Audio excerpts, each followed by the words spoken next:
মেয়েটি খাবারের দোকানে ছুটে গেল। সে দোকানদারকে ভুল পদ্ধতিতে রান্না করার অভিযোগ করল। হঠাৎ দোকানদার তাকে দেখে হাসল, কারণ সে একদম রান্না করতে পারে না। মেয়েটি নিজেকে প্রমাণ করার প্রতিজ্ঞা করল, তাই রান্নার সরঞ্জাম তুলে রান্না শুরু করল। কিছুক্ষণের মধ্যে আশেপাশের লোকজন কৌতূহল নিয়ে জড়ো হলো। মেয়েটির হাতের কাজ দোকানদারকে খুব অবাক করল। খাবার তৈরি হওয়ার পর ক্রেতারা সুগন্ধে আকৃষ্ট হলো। তারা একে একে তা কিনতে হুমড়ি খেয়ে পড়ল। এটা দেখে দোকানদার ভাবল মেয়েটির রান্নার দক্ষতা ভালো রেস্টুরেন্টের শেফ হওয়ার মতো।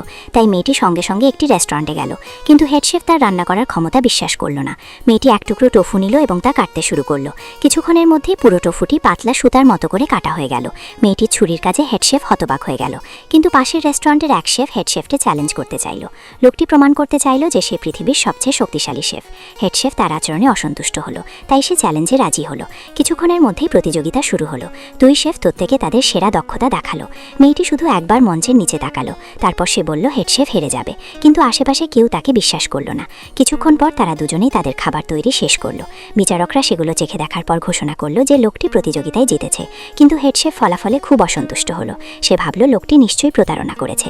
কিন্তু যখন সে তার প্রতিপক্ষের খাবার চেখে দেখল, সে সঙ্গে সঙ্গে তার দক্ষতার ভক্ত হয়ে গেল। হঠাৎ লোকটি অহংকার করে বলল যে সে পৃথিবীর সবচেয়ে শক্তিশালী শেফ। মেয়েটি তা মানতে রাজি হলো না।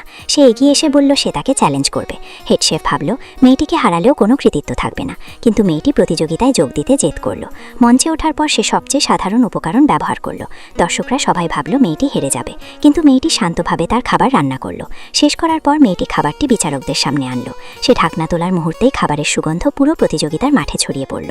কিন্তু বিচারকরা যখন দেখল মেয়েটি ডিম দিয়ে ফ্রাইড রাইস বানিয়েছে, তারা তখনও ভাবল মেয়েটি একদম রান্না করতে জানে না। তারা হালকাভাবে এক কামড় খেলো। পরের মুহূর্তেই চামচটি মাটিতে পড়ে গেল। একজন বিচারক উঠে দাঁড়িয়ে চিৎকার করে উঠল। এটা তার জীবনে খাওয়া সবচেয়ে সুস্বাদু খাবার ছিল। লোকটি বিশ্বাস করতে পারল না যে সে এভাবে হেরে গেছে। সে সঙ্গে সঙ্গে এক কামড় খেলো। হঠাৎ সে কান্নায় ভেঙে পড়ল। সে বলল তার মনে পড়ছে তার